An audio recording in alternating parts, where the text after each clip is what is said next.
Hi there, welcome to another show on BusterNet. You're back here with me. It's part two of how to make a super system, essentially. The way I do things. It's really simple. I use the system. I've been using the system since Championship Manager. Um, Over time, the principles are the same.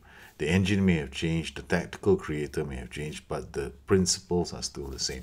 So if you were to use the system in the way I apply my principles, then you'll find that the game is very easy. I don't overcomplicate things. I keep them really simple, but I have an organization. I have a methodology. For me, organization is very important if I want to spend little time trying to figure out the engine. And that's the whole key. You don't want to spend hours trying to figure out what's wrong with your tactic. You want to have a system that can tell you what's wrong with the tactic immediately. So the best way is to sort yourself out and get the right system in place. But before you can do that, you need to understand the basics of the philosophy, the style that I use. And I've already covered mentality, shape, and some parts of roles in part one of the video. If you haven't seen that video, I suggest you go and see it because I'm just going to carry on from that video into this video for tactics. And I'm going to go a bit further into duties and roles. And then I'll look at attributes.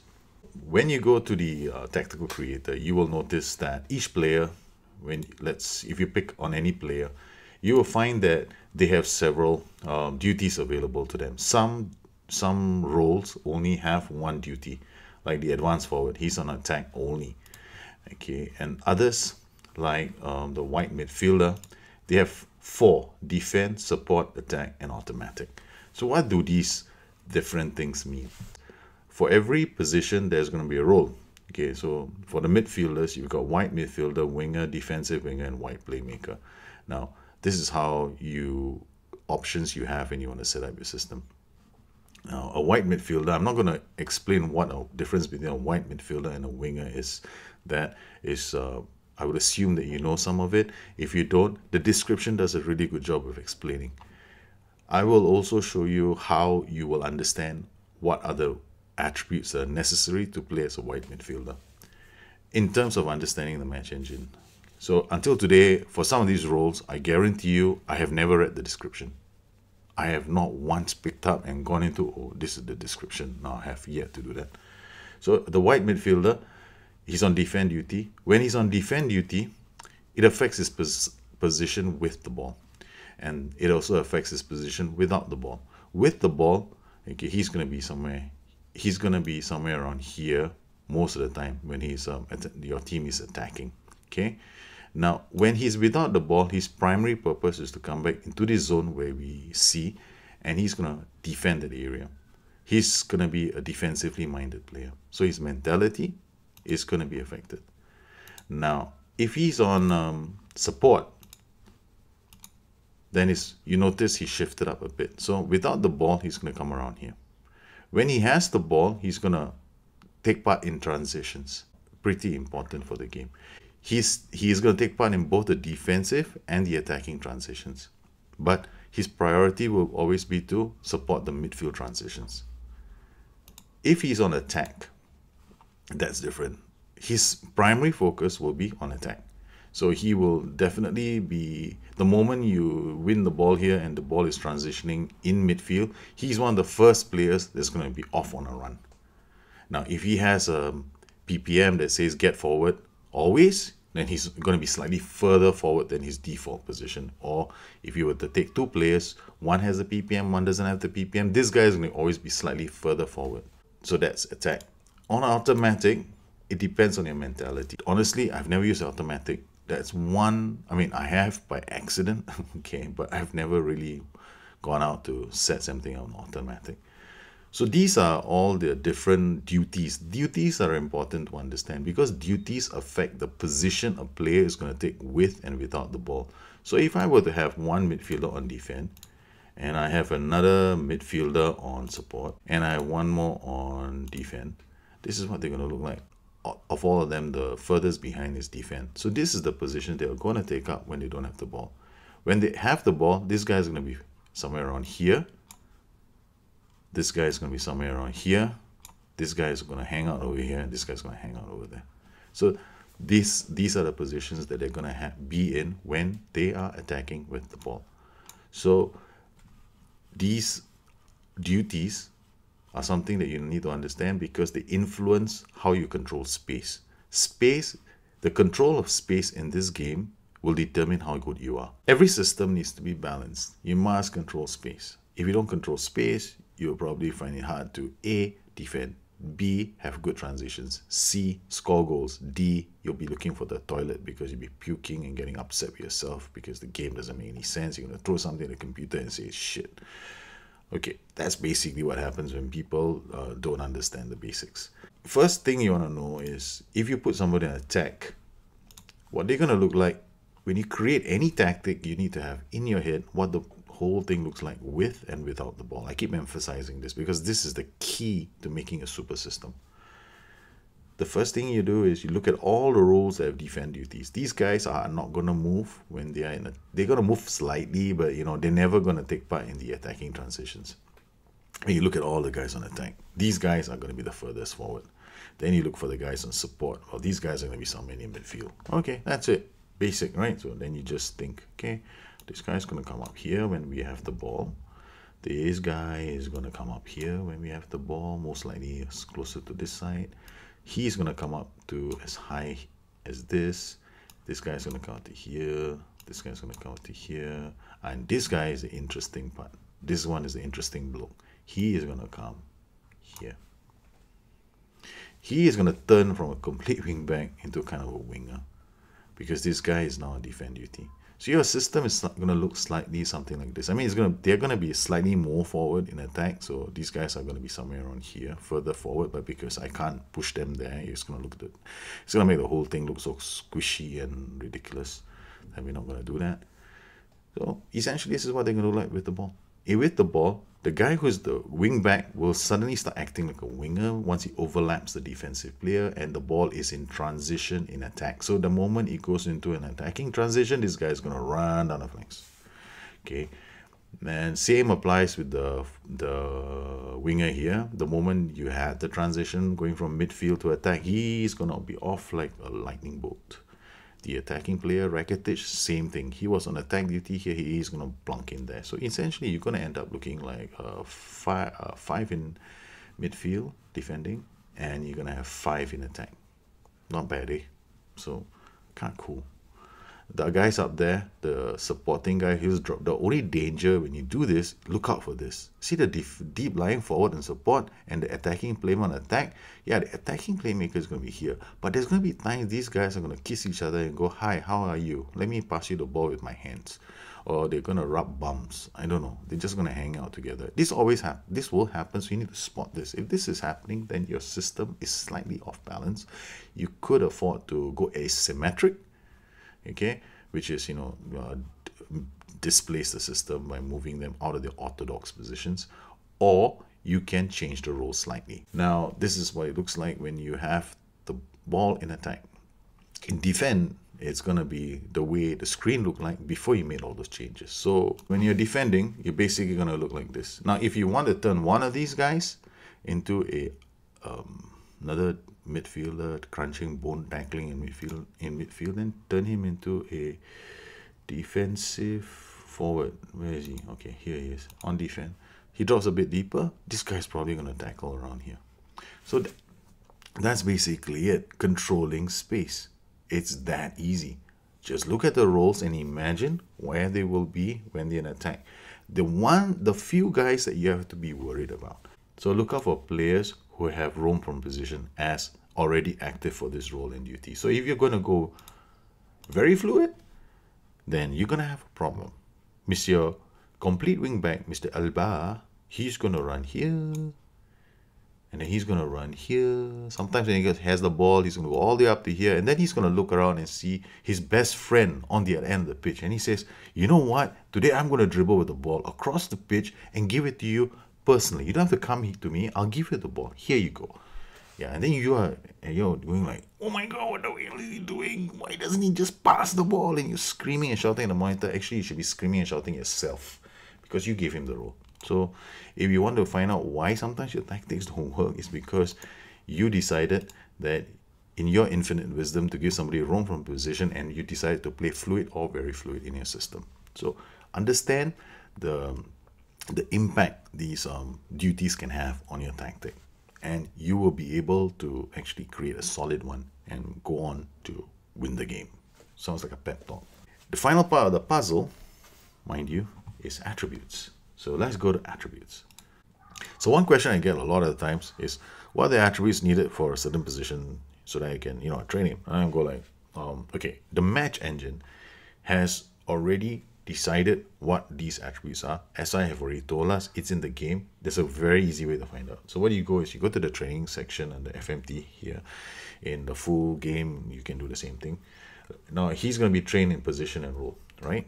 Okay. DM, you can't see jack. You don't know what these are. So you don't know what are the attributes. So you bring it down, go to defensive midfielder, choose the defensive midfielder training here, and then voila, all the attributes have lined up.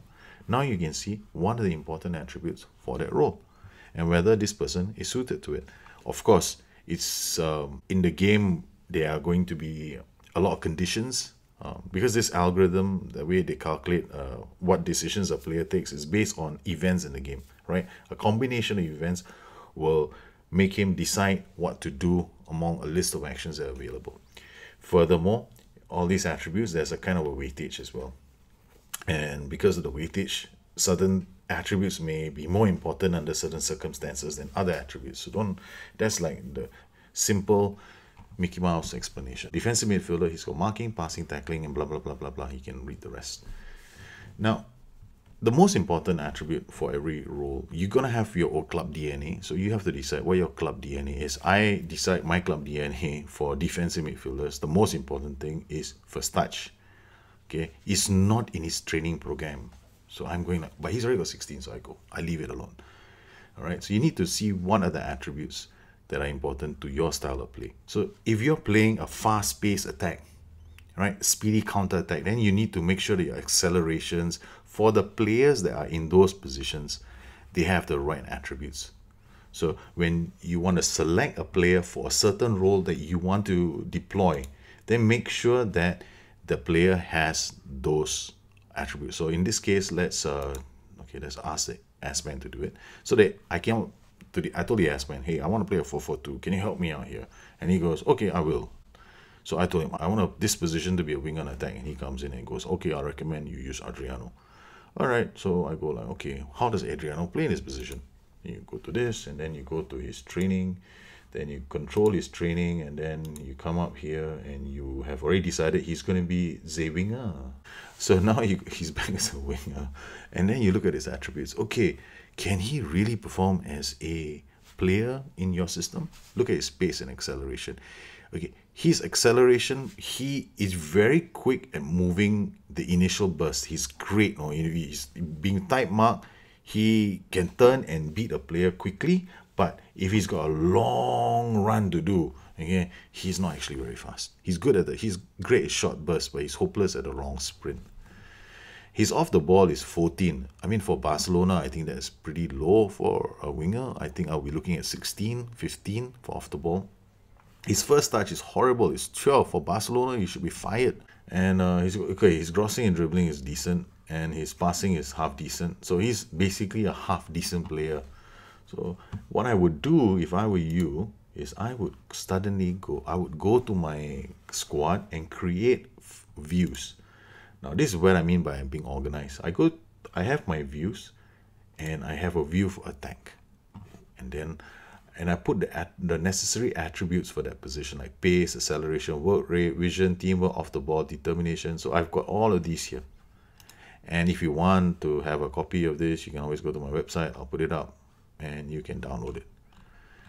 And you choose your position. So I like to look at my attackers only in this one. So I'll pick white midfielders and attackers. Then you decide, okay, I want to play a game where these guys are gonna, they're gonna get off, and they're gonna just, get out, and they're gonna be the first ones down the flanks. So you're looking for players with high acceleration. So you got Jordi Alba, Neymar, Lionel Messi, Cristian Tello, okay, and it stops at Vidal, and then that's it, acceleration and pace 16. Then you got Rafinha who's 13. Then the rest of the players are a lot better than him. So you better off choosing somebody else for that position. Maybe you can stick another player there who can play that position, and that's your option. So now you're looking at this system and you're going, oh, I need a winger that can, bomb down the flanks. And you're looking at it and go like, I don't actually have a winger that can bomb down the flanks. Then it makes you think, haha, okay, I have a slight problem. I can't really play this system now, can I? That's how you solve the first problem. Whether you got this great tactic that you downloaded from somewhere and you can't use it, yeah, it's because you don't have the players for it. So what you need to do is you need to think, okay, I have 3 players in my team who've got phenomenal acceleration and off the ball. So I should be playing a system that encourages that. So I could play something like this. I could play a 4-5-1 like that. Okay. But generally in a 4-5-1, you probably either use this guy as the guy who runs up, or these 2 guys can be anchors, or you can be really simple. I can do this as well. I can put this guy as a ball-winning midfielder on defense. And then I can tell these guys to be deep line playmakers, because both of them to be deep line playmakers on support, or this guy can be a central midfielder on support. So they have different roles. And this guy now, I would turn him into a fullback on support, and this guy can be a fullback on support. Essentially, and in such a situation, I'll be controlling some space, right? But I don't need it to be very fluid. It can be flexible, because these guys are just going to be supporting. They are just going to be supporting. I don't expect them to do overlapping runs. But if I wanted them to do overlapping runs, then I can turn this guy into support. Because when he's on support, he encourages this guy to overlap. And do you know one thing? You don't even really need to look for overlap shout when you want to do that. So these 2 guys can be on support. So these guys always drop down deep to defend with the team. And then when they have the transition and attack, they will push up, and you can actually encourage that even more. You can even encourage a more attacking system by telling now this guy to go attack. This guy can be on support. This guy can be on attack. I'm creating what's called a flip-flop system. So now what happens is, when you're on attack now, this guy is going to hang around. He's going to be inside, because they're inside forwards or wingers. They'll always be around this area. This guy is going to plonk down here. This guy's going to support and come up here. This guy's going to drop. So you're going to have like 3 guys supporting the defense and 3 guys in midfield, and you're going to have 4 guys in attack.